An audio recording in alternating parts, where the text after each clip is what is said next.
सुप्रभातम मित्रों, आज हम पढ़ेंगे कक्षा 7 विषय संस्कृत रुचिरा पाठ 3 स्वावलंबनम। स्वावलंबनम का अर्थ क्या होता है, पर सबसे पहले तो ये जानेंगे। तो स्वावलंबनम का अर्थ होता है आत्मनिर्भर होना, स्वावलंबी होना अर्थात स्वयं पर निर्भर होना। आजकल होता क्या है कि हम छोटे छोटे कामों के लिए भी अपने नौकर चाकर या अपने आस पड़ोस या अपने माता पिता या अपने परिवार के सदस्यों पर निर्भर होते हैं। तो इस चैप्टर से यही समझाने का प्रयास कर रहे हैं कि हमें अपने छोटे छोटे कार्यों में स्वयं पर निर्भर होना चाहिए। तो इस चैप्टर में कुछ संख्यावाची शब्दों का भी प्रयोग किया गया है। यह चैप्टर में कुछ संस्कृत संख्याओं को भी समझाने का प्रयास किया गया है। चलिए देखते हैं क्या बताया गया है। कृष्णमूर्ति श्रीकंठस्य मित्रे आस्ताम। कृष्णमूर्ति और श्रीकंठ नाम के दो मित्र थे। श्रीकंठस्य पिता समृद्ध आसीत। तो बोले श्रीकंठस्य पिता समृद्ध आसीत अर्थात श्रीकंठ के पिता जो थे वह कैसे थे, बहुत समृद्ध थे। अतः तस्य भवने सर्वविधानि सुख साधनानि आसन। और उनके भवन में जो है सारी सुख सुविधाएँ उपलब्ध थीं, है ना। तस्मिन् विशाले भवनः चत्वारिंशत् स्तंभः आसन। और उनका बहुत ही विशाल, बहुत ही बड़ा घर बना हुआ था जिसमें चत्वारिंशत् स्तंभः। अब जब 44 जिस घर में पिलर होंगे, 44 पिलर का जो मकान होगा तो कम से कम 6 से 7 हज़ार स्क्वायर फीट में घर बना होगा, है ना। 44 पिलर में 40 पिलर में क्षमताम 40 पिलर में जो घर बना होगा, चत्वारिंशत् स्तंभः 40 पिलरों का जो घर बना होगा वो कम से कम 6,000 7,000 स्क्वायर फीट का मकान होगा। तो उस मकान में क्या था, तत्र 18 प्रकोष्ठेषु 18 कमरे थे, 50 गवाक्षाः 50 खिड़कियाँ थीं। और क्या था, चतुश्चत्वारिंशत् द्वाराणि यानी कि 44 द्वार यानी दरवाजे थे। द्वार यानी क्या होगा, दरवाज़ा। तो बोले कि कितने के दरवाजे थे उस घर में, 44 दरवाजे थे।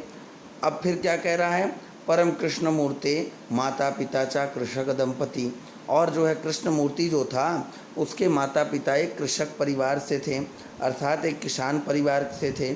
तस्य वासगृहम आडंबर विहीनम सुंदरंचा आसीत। और उनका घर जो है किसी भी आडंबर यानी दिखावे से विहीन होकर के भी बहुत ही सुंदर घर था। फिर बोले एकदा श्रीकंठ तेन सह अतस्य गृहम आगच्छत। एक दिन क्या हुआ कि श्रीकंठ अपने मित्र के साथ अर्थात कृष्णमूर्ति के साथ उसके घर घूमने के लिए गया, है ना। फिर क्या हुआ, तत्र कृष्णमूर्ति तस्य माता पिता च स्वशक्त्या श्रीकंठस्य आतिथ्यम आकुर्वन्। अब क्या हुआ कि कृष्णमूर्ति के जो माता पिता थे और स्वयं वह भी अपनी जितनी भी शक्ति थी या जितना भी उनके घर में था उस हिसाब से श्रीकंठ का पूरा आतिथ्य स्वीकार किए आतिथ्य किए, अर्थात अतिथि देवो भव। आतिथ्य का अर्थ क्या होता है, अतिथि की का सम्मान करना आतिथ्य हो गया, है ना। तो बोले उन्होंने सम्मान किया। तस्य गृहे कोपि भृत्या कोपि कर्मकरा नासीत। अब कर्मकरा का अर्थ क्या होता है कि नौकर। बोले उनके घर में कोई भी नौकर नहीं था। एतद् दृष्ट्वा श्रीकंठ अकथयत्। और ऐसा देख करके श्रीकंठ बोलता है, क्या बोलता है, अहम भवताम आतिथ्येन संतुष्टोस्मि। मैं तुम्हारे इस आप लोगों के इस आतिथ्य से संतुष्ट हुआ, लेकिन केवलम एतदेव तथ्यम मां दुःखयति। परंतु मुझे एक जो है बड़ा ही दुख है, कष्ट है। यत् तव गृहे एकोपि भृत्यः नास्ति। और आपके घर में भृत्य यानी भी क्या होता है, नौकर। ध्यान रखिएगा, प्रश्नोत्तर में भी आपको यह काम आएगा कि यत् तव गृहे एकोपि भृत्यः नास्ति। उनके घर पे एक भी नौकर नहीं था। यह देख करके श्रीकंठ को जो है बड़ा कष्ट हुआ। बोले येन मम आतिथ्याय भवन्तः कष्टम कुर्वन्ति। और मेरे आतिथ्य के लिए आप लोगों को बहुत कष्ट उठाना पड़ा होगा। मम गृहे तो बहवा कर्मकरा सन्ति। और मेरे घर में तो बहुत सारे कर्मचारी, बहुत सारे नौकर चाकर लगे हुए, तो मुझे किसी बात की चिंता नहीं रहती है। तदा स्वावलंबी कृष्णमूर्ति ही अवदत्। अब देखिए जो स्वयं पर निर्भर है कृष्णमूर्ति और उसके माता पिता, वह क्या बोलते हैं कि मित्र ममाप यष्टौ कर्म करा संति। तो उसने हीन भावना से नहीं, अपने आप को स्वावलंबी दर्शाते हुए बोला कि मेरे पास भी 8 नौकर हैं। कौन कौन से हैं? तो बोले ते चा द्वौ पादौ, 2 पैर 2 हाथ, फिर 2 हस्तौ, फिर क्या कह रहा है? 2 हस्तों के बाद 2 नेत्रे, 2 आँखें, अर्थात 2 पैर 2 हाथ 2 आँखें, 2 श्रोत्रे यानी कि 2 कान। यह मेरे जो है 8 नौकर हैं। एते प्रतिक्षणम ममाधीना, और यह प्रतिक्षण मेरे अधीन रहते हैं, ना तो मैं इनके अधीन रहता हूँ। मैं इनको जैसा दिशा निर्देश करता हूँ भाई उसी हिसाब से काम करेंगे। मान लीजिए आपके घर में कोई अतिथि आया, तो आप पैरों से चल करके उसका क्या करेंगे? उसको अपने घर बुलाएंगे, हाथों से जोड़ करके उसका जो है सेवा करेंगे, आँखों से उसको देखेंगे, कानों से उसकी बातें सुनेंगे और मुख से बोलेंगे। अर्थात अपने शारीरिक अंगों को ही उसने अपना नौकर मान लिया। परंतु तब भृत्याः अहर्निशम कर्माणि कर्तुम न शक्नुवन्ति। और तुम्हारे जो नौकर हैं उनकी एक समय सीमा निश्चित है कि वो 6 घंटे तुम्हारे घर में काम करेंगे कि 8 घंटे काम करेंगे, या एनी टाइम जो है आपके घर में वह कार्य नहीं कर सकते। त्वं तु स्वकार्यार्थम स्वभृत्याधीना, और तुम क्या है अपने कार्यों के लिए भी अब स्वभृत्याधीना, भृत्य यानी नौकर, तो तुम अपने छोटे मोटे कार्यों के लिए भी अपने नौकरों के अधीन हो। यदा यदा ते अनुपस्थिता, जब कभी वह अनुपस्थित होते होंगे या नहीं रहते होंगे, तदा तदा तुम कष्टम अनुभवसी, और तुम्हें जो है कष्ट होता होगा। स्वावलंबने तो सर्वदा सुखमेव न कदापि कष्टम भवति। और जो व्यक्ति स्वयं पर निर्भर होता है, जो मनुष्य स्वयं पर निर्भर होता है, स्वावलंबी होता है, आत्मनिर्भर होता है, उसे जो है कभी भी कष्टों का सामना नहीं करना पड़ता। एनी टाइम उसे जब भी जो दिक्कत होगी वह अपना काम जो है कर लेगा।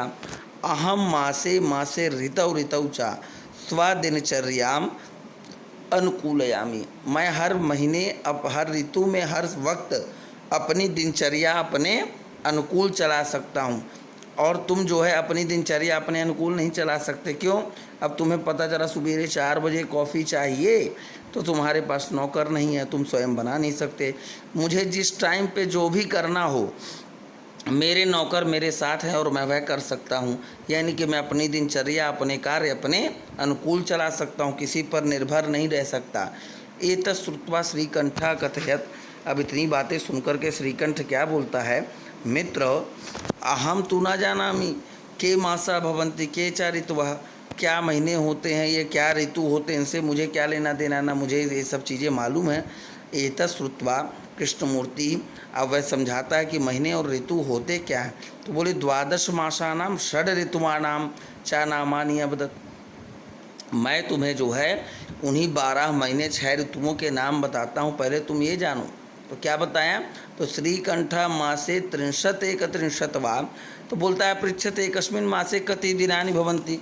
ठीक है, तुम बोल रहे हो 12 महीने होते, तो एक महीने में कितने दिन होते हैं भाई ये बताओ। तो बोलता है पहले तुम महीने तो जानो कि 12 कौन कौन से होते हैं, क्या होते हैं।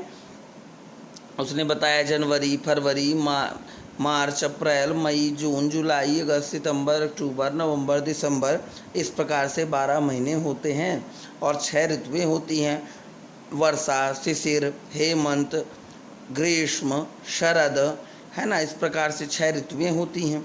तो बोले कि अब बोला ही कस्मिन मासे कति दिनानि भवन्ति, एक महीने में कितने दिन होते हैं। कृष्णमूर्ति ही अवदत्, अब वह समझाता है कि ये कस्मिन मासे 63 अथवा 31 वा दिनानि भवन्ति, एक महीने में 30 या 31 दिन होते हैं, किसी महीने में 30 किसी महीने में 31 दिन होते हैं। फरवरी मासे 28 दिनानि भवन्ति, और फरवरी महीने में 28 दिन होते हैं।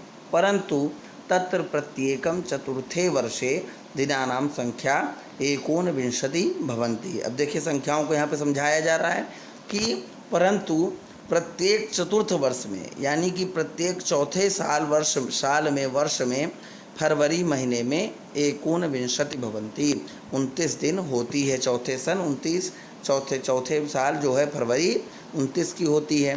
श्रीकंठावदत् मित्र तब वचनानि श्रुत्वा मम मनसि महति प्रसन्ना जाता, और मैं तुम्हारे वचनों को सुन करके बहुत ही अत्यधिक प्रसन्न हुआ। अधुना अहमपि स्वकार्याणि स्वयमेव करिष्यामि, और आज से मैं यह संकल्प करता हूँ, यह निश्चय करके आपके घर से जाता हूँ कि मैं स्वावलंबी बनूंगा और स्वयं के कार्य स्वयं से ही करने का प्रयास करूंगा, नौकरों पर अधीन नहीं होऊंगा। इस प्रकार से जो है आपने इस पाठ 3 स्वावलंबनम को जो है यहाँ पे समझा। अब इसके प्रश्नोत्तर तथा अतिरिक्त अभ्यास कार्य अगले ट्यूटोरियल में, अगले वीडियो में देखेंगे। धन्यवाद।